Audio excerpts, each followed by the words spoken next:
Welcome to episode 20 of Talking Utter Slot, the podcast about collecting, racing, and just plain having fun with slot cars.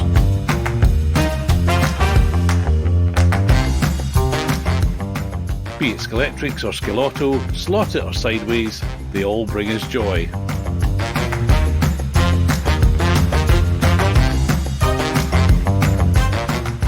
As it's episode 20, I can't help picture that most famous racing car ever, Steve McQueen's Gulf Porsche number 20 from that film. Talking of ruggedly handsome men who live just to race cars, here's my co-host and fanatical buyer of spare wheels, Pedro. This week, we'll be hearing the latest from Pedro on its preparations for the big race at the UK Slot Car Festival, which is in less than 2 weeks. We'll be lusting over the latest Fly Renault 5 liveries, marvelling at the size of the track used in the Scale Auto 24-hour race, and hearing my confession about NSR tyres. I just wanted to say that Steve McQueen, the number of times I have been mistaken for Steve McQueen, it's extraordinary.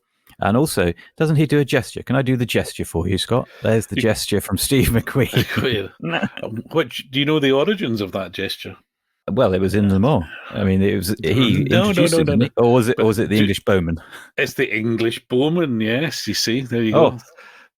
Is there maybe for the imaginary Canadian listener and the two Americans, we could give them a little history lesson since they're ex-colonialists? Okay, well, with apologies to any French listeners. Oh my God! Yeah. Oh, we have to be careful now. We have to be careful. But a long distant past, we were when England, Britain, call it what you like, was at war, and looking like it was going to be defeated, it came up with a secret weapon called a longbow, which could fire much further than, presumably, what would hitherto be known as a short bow. Anyway, the reason for the two-finger salute, which is famous from the end of the movie Le Mans, if you're unfamiliar with it, is the bowmen would wave their fingers at the French to indicate that that's what they were. They could still pull back, because if they were captured, the French would chop their fingers off. So anyway, that's the waving of the two fingers to say, I'm going to fire a big long arrow into your head. So. Do they chop the fingers off and then coat them in garlic and have them to eat with a baguette? Is that bordering on xenophobia? I think it might be, or racism even. It's bordering on cannibalism, but we'll move on. I think. I think we need to pull it back, Scott. We've gone right off. Who knew? 2 minutes in and we're into cannibalism. Anyway, let's, slightly worryingly, I'm going to ask you to tell us about your preparation for Gaydon. Have you eaten any of your competitors? No, there's an idea, which I won't pursue. You've caught me out again. Preparation. Well, my preparation's been slightly stymied. That could be the word for today. Stymied, because I've been trying to fit tyres. I'm trying to fit aluminium hubs. Oh, this is very tedious. The Mandretti. Do you know Mandretti, who drove for Ferrari? Famous driver for Ferrari, Mandretti. The Mario Andretti Policar 312, which I bought as an excuse. I entered Gaydon's F1, I think, race as an excuse just to buy another car. So I bought the Ferrari. I didn't go with the Jackie X car because the front looked a bit wibbly-wobbly and dangerous, and I've already busted my Lotus 72 wings multiple times. So I went with the Mario Andretti one and didn't realise that the hubs, we've covered this, I think, but the hubs are smaller on the Mario Andretti car than the standard fare from the other March, the Lotus 72, yada, yada, yada. So I'm now struggling to get tyres on that meet the minimum diameter requirements as set out by that Conti Roland on slotforum.com. So my preparations have been stymied. I have some tyres on hubs ready to rumble. I have some inserts, but it all looks a bit odd. And if I go with a certain set, then I can't meet the minimum diameter requirements. So there's a outstanding question on Slot Forum of what do I do, Andy? That's my preparation. And so just to clarify for the non-race prep ones amongst us, i.e. me and the rest of the audience, what This is not just an aesthetic question, is it? The sort of size. There would be some performance advantage from having little wheels, would there? Well, you got me there. I mean, I know there's a performance advantage when you have little wheels and a magnetic effect from a motor, because then you get some magnetration happening if you keep your motor low enough to the rails. But I don't know whether it's. I need to be careful what I say, but Andy strikes me as a man who likes a bit of authenticity and accuracy, and so I suspect the diameter ruling has something to do with that, but I don't know. The other thing I could say about my prep is that I used to think I prepped carefully. The complicated, the fiddly gear train that you have in a Policar F1. I don't know if it's a step up or a step down gear arrangement. I'm not that clever. I used to think I took care over those, but I have gone to the nth degree for this because I'm taking this seriously. I'm not mucking about. I'm looking for a podium, as we've already discussed. And so I've stripped it down. You'll be able to see the podium at the end because it'll have 3 guys standing on it. Oh, you mean when I aim for it? Aim to shoot the people on there with my longbow. That's called a callback. In the trade, listeners, that's a callback. So now you've thrown me. Yeah, I have stripped this. I've stripped down 2 gear transmission mechanism thingies, and I've gone to the nth degree in the preparation of them, involving Rizla cigarette papers, and I'm really pleased with what I've achieved. And I'm going to turn up and I'm going to have my ass handed to me on a plate, and I'm going to be so distraught if I don't get that podium. Okay, that's worrying. Yeah, I used to think that I just like entering races, and I just, I was there for the shits and giggles of being in a race. And now suddenly I'm getting rather competitive about it before the event. It's going to be embarrassing, basically. But, and I sort of know the answer to this question, are you going to do any actual testing of driving the car before the race? Well, I don't have the opportunity. I mean, I can't come to you next week and your Policar track. I could conceivably do it the week after. Because I've never raced on Policar, so that'll be interesting. So it's So how much weight do I put in the front? Do I put any weight in the front? Yada yada yada. All these complications. And of course, the other complication that people should give you some credit for is you're not only going to be concentrating using one hand on the controller, but you're going to have a microphone in the other one, aren't you? And you're going to have headphones on because you're going to be broadcasting live from the race. Yep. Just picture him, listener, with headphones on, little aerials coming out of each side, his microphone in his left hand with a little talking utter slot square thing that they have on TV. Or I could do it in a kind of one of those call center things, maybe where the headphones and the microphone are combined. That would free up my like Michael Jackson when he used to dance and sing at the same time. And I'll do that as well. Spoiler alert, he wasn't singing at the same time.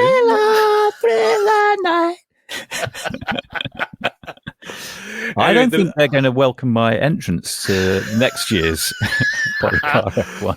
I might be banned. It'd be quite funny. All sort of earnest people standing, slightly nervous, standing either side of you, and and I moonwalked, and you come up to the stand and start going. And it's tense here at the beginning of the race. And I'm looking at You've got to do it. You've got to do it. I love it. I used to. I always remember the early days at BTCC when they could have in-car sort of comms with the drivers live on the race, I always liked that. And Tim Harvey had told me all the drivers kind of said no, don't want to do that. Stop. Did you just say Tim Harvey told me personally you were chatting with Tim Harvey? Is that a name drop? I think you've used Tim Harvey before, though. So I'll move on because he said the only person who would agree to, or one of the only people who agreed to, was John Cleland. And the reason that everybody did, the rest of them said, I don't want that, because they knew that they were effing and jeffing as they were going along, and they didn't want to have to try and concentrate on speaking to the television while they were driving. John, bless him, had said yes, which is why in the early days there's lots of lovely fruity comments from Jake Leland Esquire whilst he was doing it. Anyway. Now, didn't the Aussies, I go to credit the Aussies again, because I think they pushed the technology with cars and cars and cameras, and indeed cameras in cars, and also talking to drivers as they went around a great race. Was it the great race? The great race. Bathurst, mate. Mount Panorama. Mount Panorama. Which sounds like there ought to be sort of the gods of Marvel living up there, but I think that's just picnic tables. It's awesome. I love it on Gran Turismo. I do too, but I hate the way the AI breaks the cars. You get to the top, and I think it's the second left-hander, which is really fast. But if you're following a car, it breaks at the apex, and if you're too close, anyway. Bearing in mind that you worked on me to do this podcast, I need to work on you to actually stop racing AI and come and race me in a lobby on Gran Turismo, because racing people is so much better than racing AI. However, what's caught your eye, Scott? What's caught my eye? Well, I'm a big fan of fly cars because I remember when they were new and they were the thing. They were just amazing. Remember those halcyon days. Yeah, and they kind of stopped for a little while, I think. I mean, I stopped buying stock cars, but they kind of stopped. Anyway, before they stopped, they were doing lots of rally cars, and they did sort of the Audi and various things, but they did the Renault 5 Turbo, the mid-engine sort of wide arches, lovely little thing. And I think it's a great slot car. It looks really nice, possibly tiny bit overscale. But you take the magnet out and it just slides about. It's exactly like the real thing as far as I'm concerned. And there's a million great liveries for it. Anyway, they're still making it and they're still bringing out fresh liveries. And there's about another half a dozen just been announced. And although I've got a few of them already, and I should be grown up and mature and say, I don't need any more bits of plastic with a microscopically thin layer of different paint on them, because that's effectively what I'd be buying. But then I saw the pictures of the Lucky Strike sponsored one. Ooh. And I thought, I need that. And do you know what really tips me over the edge? The wheels, those, I think they're goatee wheels, aren't they? If I'm pronouncing that right. Anyway, whatever the wheels on the car were, but they're sort of two colours. There's a slightly bronzy, coppery inner spokey bit and then an aluminium rim. It reeks of the 1970s. It's fantastic. I think that's the reason you need to buy them is because we grew up in the 1970s, and anything that reeks of the 1970s, be it James Hunt or a cigarette sponsorship on a car, a livery indeed. Is that the first mention? Yeah, I think so. Then you have to do it. The liveries were so much better. Always done it again. The liveries were so much better back in the day, and so that's where our warm and fuzzy place is, Scott. I don't understand the wheels. And also, I have a question, and I don't know whether I wasn't listening to you saying it already, so I apologise. But well, man, you're not listening to me. That never happens. Is the little Renault? Renault. It's not front engined, is it? No. There's going to be a new Fly Renault 5, which is a model of the front engined car. Very confusing. No, this is the Group B mid-engined. Or do you mean the actual model of the car? So no. Now you've properly confused me. Okay, let me Renault recap. 5 is a turbo. Oh, and the engine was in the back. You're right. Sorry. The engine was in the back. Sorry. So the model is a Sidewinder, authentic, because Fly put the motor where it really was whenever they could. And I know everybody hates the ones with the motor up front. I do. But I don't. I love them. They're great. You're a fool. No, I just like things that are different. That's all. Well, that's foolish. There you go. The Renault 5s are good, but they showed, was it just towards the end of last year or in springtime, a new model of a more recent Renault 5, which is the regular body shape, but the front-wheel drive car. But I don't believe the slot model is front-wheel drive. It's just it's a model of a front-wheel drive car. That's very confusing. And you don't want to confuse me. So the Spirit model, which I had one of once upon a time, and was very disappointed with because it was massive. Well, it was weirdly proportioned. Was that a turbo? It was a turbo. Yeah, it's as far as I know, there are 3 models of the Renault 5 Turbo, which is the Group B car. So there's the Fly one, which I think are the most authentic models. There's the Spirit one, which is, shall we say, caricature. Yeah, that's a fair. Yeah. Caricature. You know what it is, but it's probably not dimensionally accurate. And then there was the SCX stroke Spanish Skeletrix one. Yeah. And I'm about to eBay one of those. All right. Well, proper. I mean, they're nice little things. They're probably scale actually because they're quite small. But the SCX. Yeah. Yes, the SCX is quite. I mean, you put an SCX next to the Spirit, and it's like a double-decker bus has come alongside. Yeah, different thing. Yeah, completely wrong. So I'm curious still, what kind of size hubs? Presumably, the hubs are small on a Fly, so you can't. It's not Euro standard hub. You can't put a slotted tire on it or anything. Why would you want to? The wrong man. I'm asking the wrong man about tires. You definitely are, yeah. Anywho, this is my opportunity to hijack the podcast because you didn't want to mention it, but I do want to mention it. And there's a hook here. There is a hook. Okay. One it'll be brief. We've mentioned the Spirit Renault 5, and I've mentioned the delight of old liveries, and Avant Slot are doing more liveries on their Spirit their incarnation of the Spirit 635, and although you loathe and despise the images they have so far shown, the kind of CAD drawings, which you described in a certain way, which I did write down, but I won't share with the listener. I'll share that with the Patreons. Hey, we don't do Patreons, rather. But they got some corking liveries out, and they're classic. I don't know if they're Spa or where they are, but that sharky shape of the 635 with certain liveries. Come on, Simon, you know you want to do it. You know you want to do it. I can't buy the Avant Slot ones because I just can't. They're not good enough. What, a bit like the illustrations then?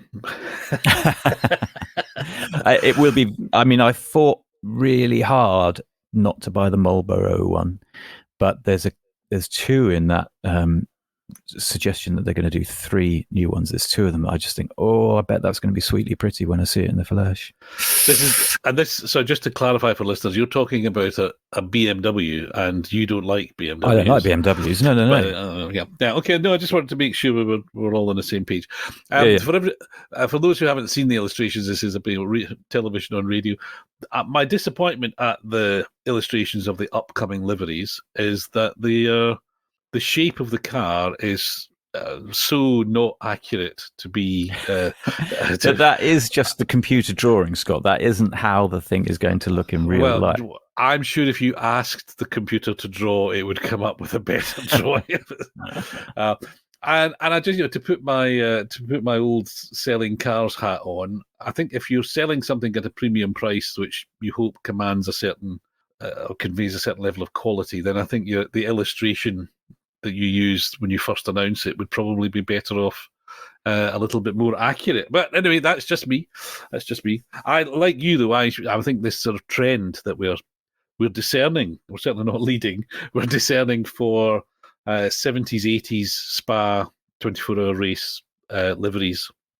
So European Touring Car Championship, so BMWs, the XGS, the Camaros, the Capri. So we're all for that. So keep slot car manufacturers of the world keep making European touring car. Wouldn't it be good? Wouldn't it be good if we could persuade the Maurizio brothers to manufacture some Group A cars of that era? Okay, yeah, that would be a whole new class for them, wouldn't it? I think it would. What group? The Skyline. The Skyline. No, sorry, yeah, you're right. Sorry, I mean, slightly earlier vintage is what I'm after now. Okay, because I'm insatiable in my desire to consume plastic. Well, except though, we were going to go on from my love of Rally Renault 5 turbos, and you noticed there was an additional livery being offered, which wasn't a competition one. No, it's interesting though, isn't it? The way. Oh, hang on. What are we talking about now? I interrupted you. I apologise. No, you're the one that mentioned. I didn't even notice it. I was blinded by the wheels of the Lucky Strike car. You went through and said, there's a non-racing livery car which has got a movie tie-in, and you questioned.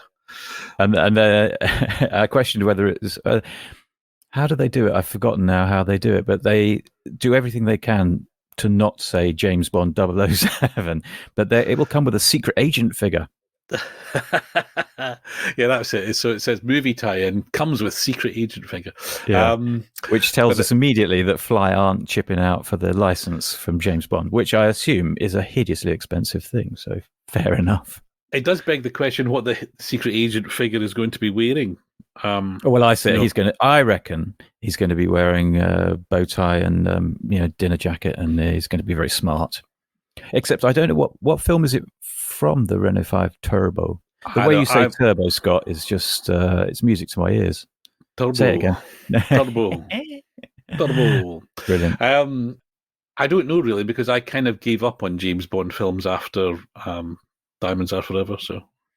Oh, really? That's sad. Well, you don't know what happened to him in the last one, then? I do. I mean, I've seen them, but I don't remember them in any great detail. Is what I'm saying. Talking of, so it's a James Bond. There's also a James Bond link to a new Skeletric car. This is, once again, Scott, this is all just so seamless, the way you stitch these pieces together. It's almost genius. Like I plan it. How come the BBC haven't been in touch trying to get you to work for them now? How do you know they haven't? Oh, this could be the last episode, dear listener, as he goes off to finer things. I'm not saying anything, but you know how Tucker Carlson got fired last week?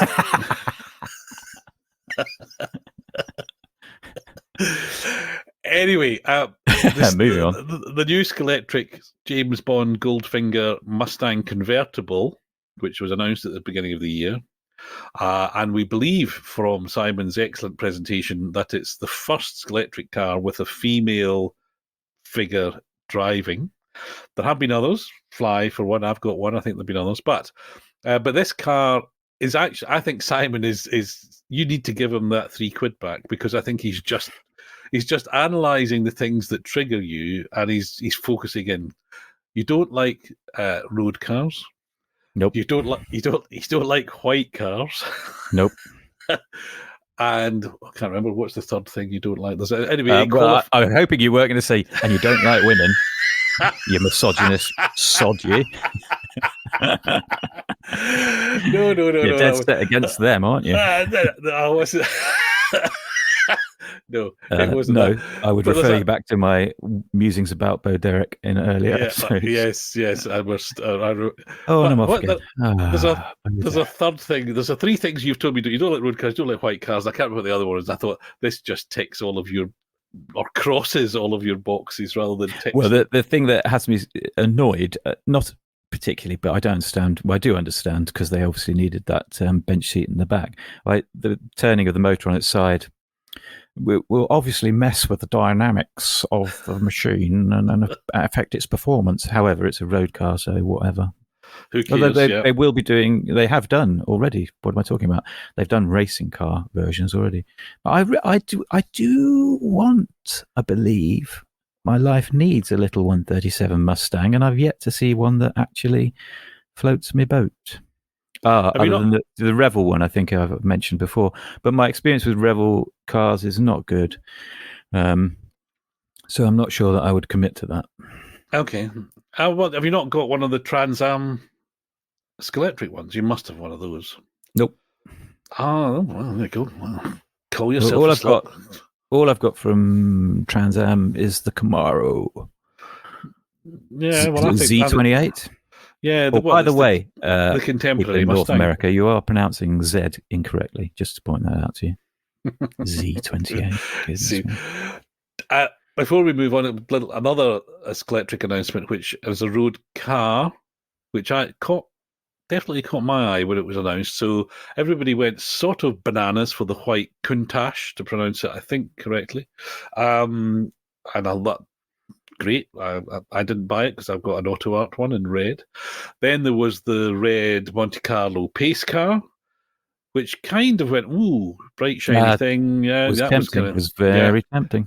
But now they've shown actual pictures of the Walter Wolf dark blue Countach, and that's there's a real danger I'll have to get one of those. That is, really, because it's blue. Yeah, I mean, blue. I think I'd have gone with the Monaco, correct pronunciation. I don't think it is. I think I'd have more gone with the red one than the blue one. But road your cars technically, so no, can't be done. But that's because you've got this theory about needing to see things in the dark corners of a church hall, haven't you? Well, I should explain to new listeners. That's not because he's hiding out. It's because where he races is a church, a very quaint sort of medieval church hall in Oxfordshire. I mean, if Midsummer Murders ever do a slot car themed episode, it'll be filmed where Pedro goes racing. Anyway, the corpse will be found in the dark corner. In the piano corner of the Ramsden Memorial Hall. Yeah, I need to be able to see the car in the corner, otherwise, and increasingly, because the lighting in there is so rubbish, but increasingly I find I can't race the Lotus, Ronnie Peterson's Lotus 72. I just can't do it because I lose track of it for about, I don't know, 3 seconds out of a 8-second lap. It's just not, I can't see it. Just as well, slaughter handling is so good, really. Speaking of slaughter and good handling, I think genuinely more seamless work here. Seamless pictures and the announcement of the first, and I think the first of a great many, of the LMP2 Oreca from Slotted. Well, yes, I sort of real LMP2 kind of does that with me as well.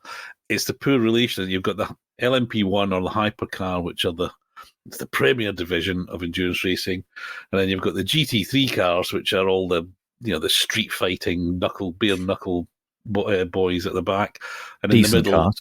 Are the LMP2s sort of running around wishing that they were LMP1s. Nevertheless, it's a very popular class. I watched a short documentary about this real car, and it's estimated there are over 200 of them have been built over the years. So from Slottett's sweat the mould point of view, there are going to be endless livery. If you thought the 956, 962 mould was a rich pickings, then this one should be.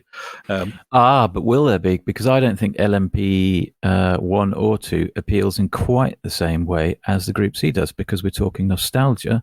We're talking old gits like thee and me. And certainly in this particular sample, it's a 50% split. You like LMPs. I think they're dull. And I won't be buying one. Well, you say that about everything, yet you've got how many slot cars do you presently own? To the nearest. Don't tell them about the Shadow DN4 that I bought. Shh. You didn't tell me you bought a Shadow DN4. That's because I didn't. I'm not buying one because it's black. I won't be able to see it in the corner, and it doesn't appeal to me because it's a wingy car type thing. Move on. LMPs. Yeah. I was winding you up. Sorry. All right. No, with the LMP, the Oreca, I think is a really the launch livery, if I can use that terminology, is not one that particularly appeals to me, but there are so many liveries for this car over the years, even the current years, that I look forward to those coming. So I think that's going to be a significant car because for competitions, for people who buy slotted cars for racing, I mean, that's going to be lots of them. I hope so. Speaking of Le Mans, 2 things call to mind. I got it wrong last time. I said I didn't think Michael Fassbinder in his matte green Porsche is going to be racing at Le Mans this year, but he is. Turns out he's been racing in the European Le Mans series, and they've got an entry for the big proper race. But I've only been watching the World Championship, so that's why I hadn't seen him. But also the other thing we saw was that there was a big 24-hour race which Scale Auto was promoting, certainly on Instagram with photographs.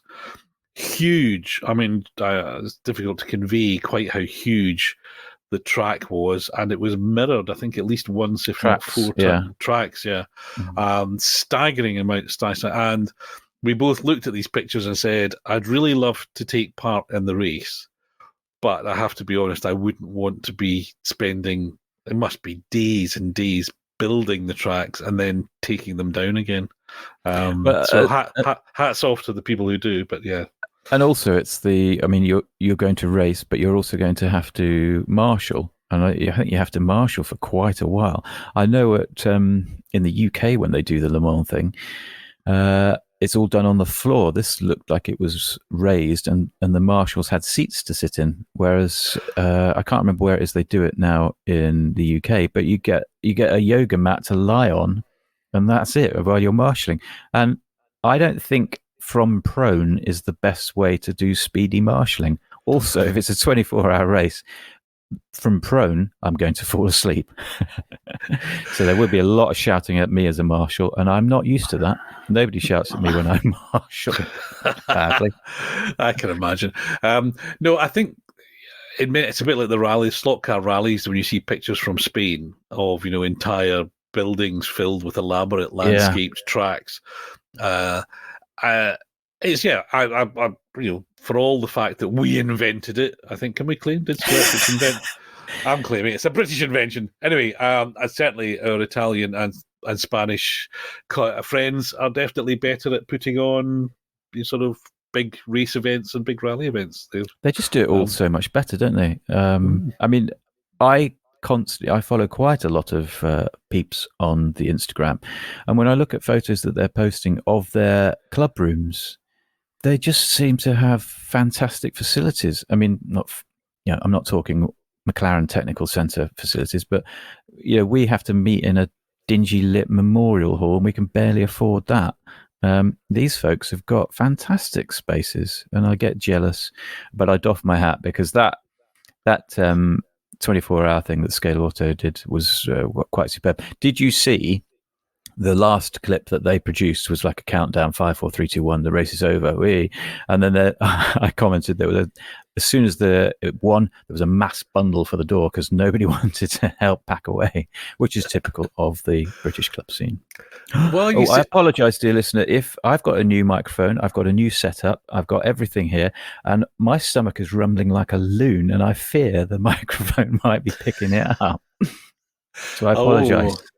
That was a beautiful, wonderfully, wonderfully clever way of working in your new kit announcement. Well done. Well, I hope it's made a difference. I see I'm going into the red there, actually. Oh, I've got a little flashy thing that tells me I'm going into the red. That actually, maybe I've been in the red quite a lot. Anyway, but I tell you, my microphone is a slot-it microphone. In that, what? It's a I can't pronounce the actual name of it, but it's a C1. And that's the type of tyre they do. And the box of tricks that it's plugged into is M Audio, and that's like M Sport. So I've kept it car. Well done. This is like me when I'm going to buy a new gas boiler, and I'm going to buy a Valiant one because all of those Porsches that were... the marketing works, boys. It just takes 50 years to come into effect. Now, time for confessions. Are you ready? Are you ready, Father Pedro, to hear my confession? Yes, my son, you have sinned. Yes. The background to all this is Pedro does all the tuning and buying hubs and shaving his chassis. What shaving his chassis? Say it for the audience, please. You mean Sean Connery? Yeah. I don't know if I can shave my chassis. Anyway, I don't do any of that nonsense. I take them out of the box, take the magnet out, and I play with them. But I've had a number of, not necessarily that old, cars which are maybe only a couple of years old, 3 years old, where the tyres have kind of gone off. And they're kind of too slip-slidey. It's like driving on ice, which is not that great. And then I heard, in fact, a big shout out to Dave Kennedy on Slot Car News, because it was him that showed what to do.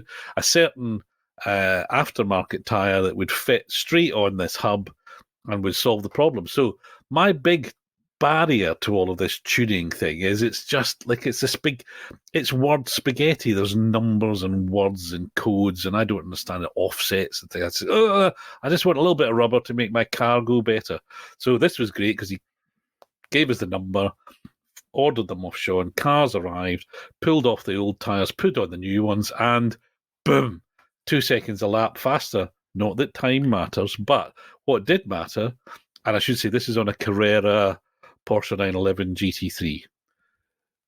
It now laps pretty much on same par with a sideways GT3. So I'm excusing this descent into the dark side of aftermarket tuning because it's kind of equaling up some of my cars. Just because I had them in my hand and I thought, I wonder what if. I tried the tyres on the Skeletric 911, my faff car, which I love. And boom. It's so quiet and smooth, and it'll lap almost, you were talking fractions of a tenth, or the same as the sideways car. So delighted from that point of view, that thrill of excitement. But I'm stood there going, on the one hand, this is great. They only cost about £1.50 each per tyre, so £3 per car. That's not expensive. And then I looked at how many GT3s from Carrera and Scalextrics I've got, and I think, that's quite a lot of tyres. And then what about the Group 5 and whatever? So I feel as though I'm walking along the edge of a precipice. And No. And it's a little bit crumbly. That sort of where you're footing, and that the foot kind of slips and some rocks crumble and go down. Okay, so you think you're on the safe side still? I was listening to all that and thinking, oh, he's fallen. He's one of us now. He's going to be talking about torque and magnetic effect of different motors. He's going to be sorting his gearing out, and then he'll go the full hog, sadly, and be lost to us because he'll be involved in 3D printed chassis, and we know that. We know where that goes. No. Well, do you know? I just realised this is a self-denial, of course, because earlier in the year I bought a True Speed controller. Have you plugged it in yet? Have you wired it up yet, Scott? Well, I used it. I've used it twice. I used it yesterday briefly. Had a very pleasant afternoon, talking nonsense about slot cars and all sorts of other stuff. And with friend of the show. Friend of the show, Dopamine, as he's known on Slot Car Forum. Well, it's not Slot Car Forum. It's Slot Forum. Oh, Slot Forum. The best. I should know because we were involved in setting it up. Yeah. What am I, member number 7 or something? Yeah, I thought I was 7. Oh, maybe I'm 8. They don't show the numbers anymore. After the software update, we lost our medal. I was there before it existed. I was like, one of quite literally. Anyway, enough of all of that. So that was good fun. So yes, I have the point I was making is that sort of somewhat subconsciously, I bought a controller with knobs on. I'm buying NSR tires. Yeah. And all the time, if you actually wanted to go faster, Scott, what could you have done? Turn up the voltage, which I do actually. My track, I still Policar little standard wall wart transformer thing, and I regularly, when I get the old SCX cars out, or even the older Scalextric ones, bang it up to 12 volts and bring the old dinosaurs to life. It's fantastic. Oh, you give them a full 12 volts, do you, Scott? Do you? Do you, Scott? Do you? Give them 12 volts, do you? Sometimes. I don't want you to tell anybody this, but sometimes for the really sleepy ones, I go all the way to whatever it is, 12, 14 or whatever it goes up to. Have you? On all seriousness, I think this is one of the genius things in the Policar set. Is it's a little transformer. It's not much bigger than a plug, and they supply it with a little key, which is just like a screwdriver, really. And you just click, and you can go all the way from I think 6 to 14 volts.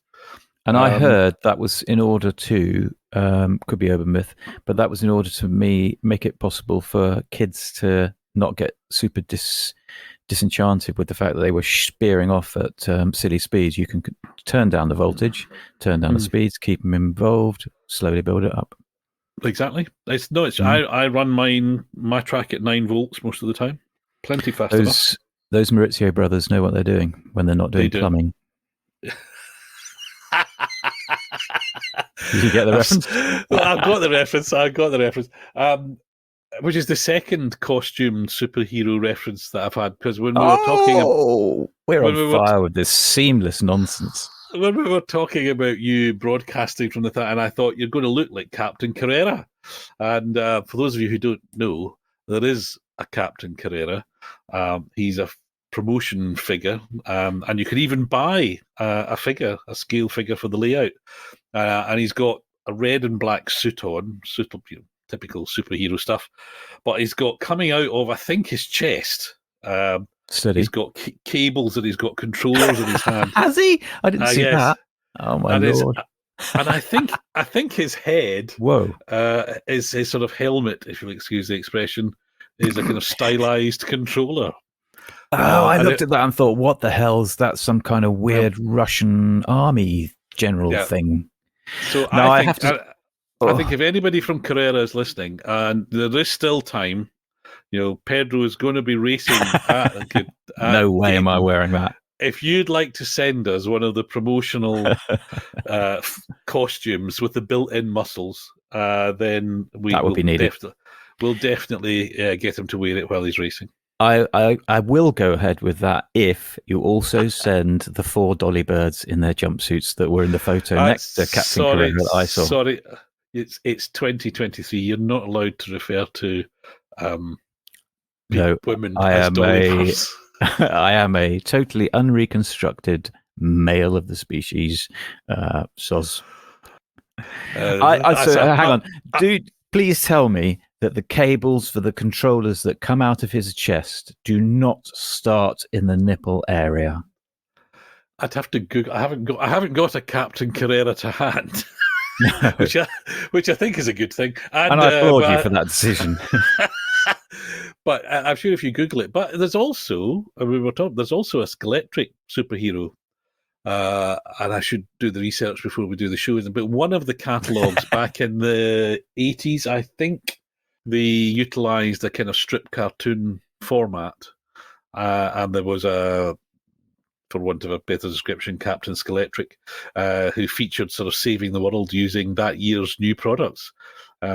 Almost inevitably using a Porsche 911 Turbo, because I think that was in the catalogue for longer than any other car. But yes, I've got it somewhere. Again, it'll be one of your carrier bags. It'll be one of along with this single plastic hay bale. There's a lot of stuff in carrier bag. I did find I had cause to dig out the catalogue for 2007. As you do, I'm sure you find the same thing. What cause was that? Why were you suddenly driven like a man possessed to go, I must find the catalogue for 2007? No, it's the 50th anniversary catalogue, so I was interested to see what it's.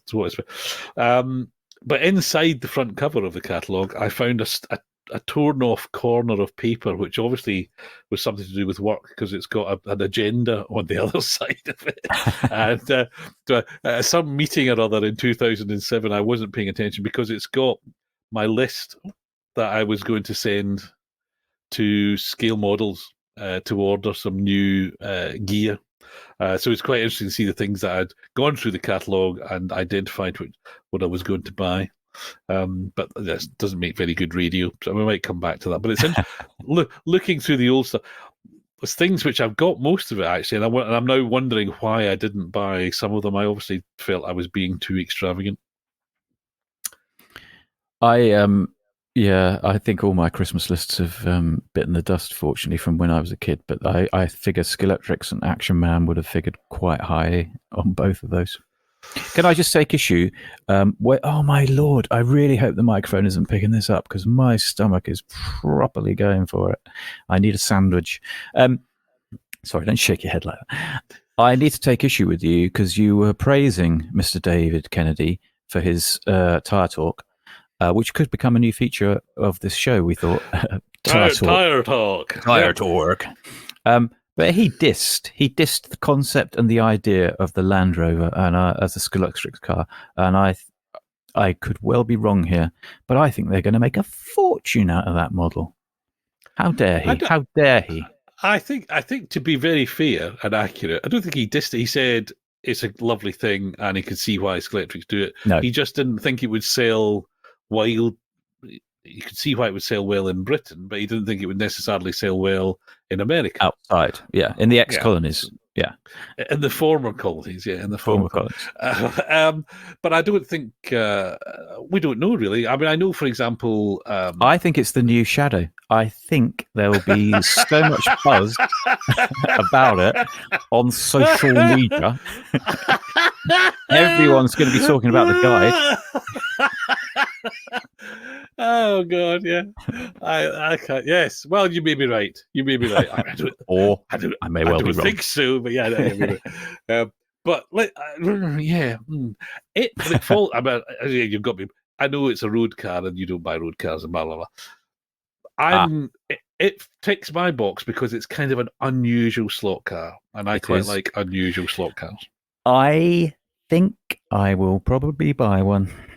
Oh, you see. Mhm. And I What think I will probably buy one of every Landy variant that they bring out, other than the Golf livered one, obviously, as part of my pension planning. is that when there's a Gulf liveried Landy? Is that officially when Electric have jumped the shark? No. Yes, it is. I think they jumped the shark with the Golf livered Pagini, whatever it's called. No, that was to they be jumped the expected. shark with Golf ages ago. Oh, shabby is as shabby does. As my mother was wont to say.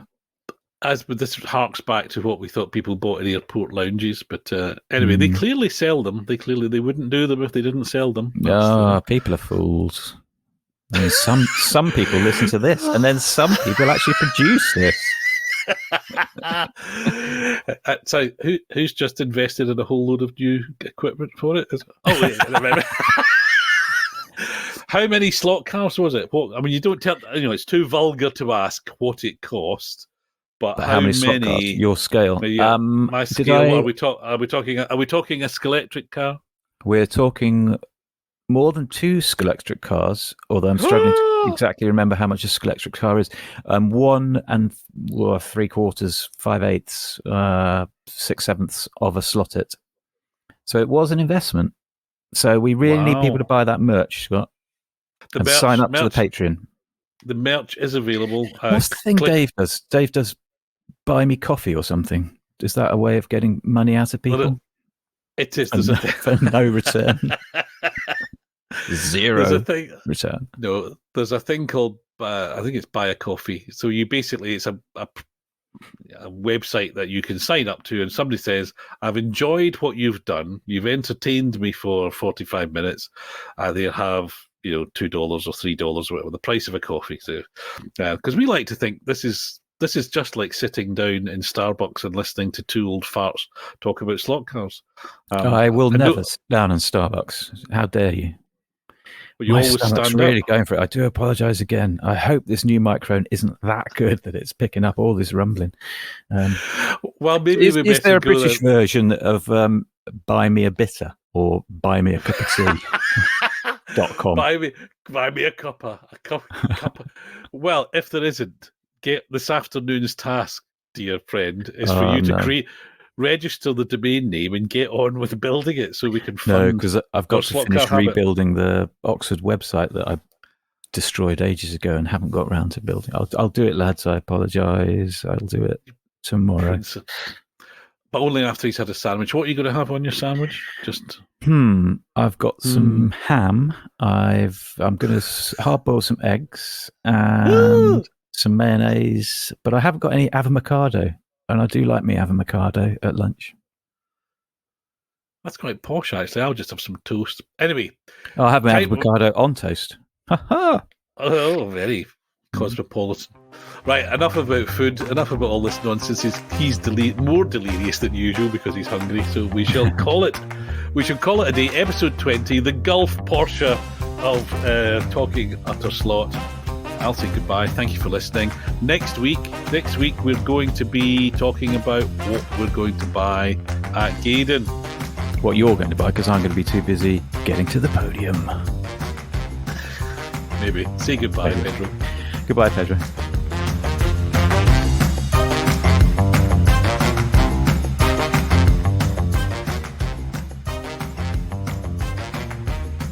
You're not saying anything because you know I'll record it and put it on at the end.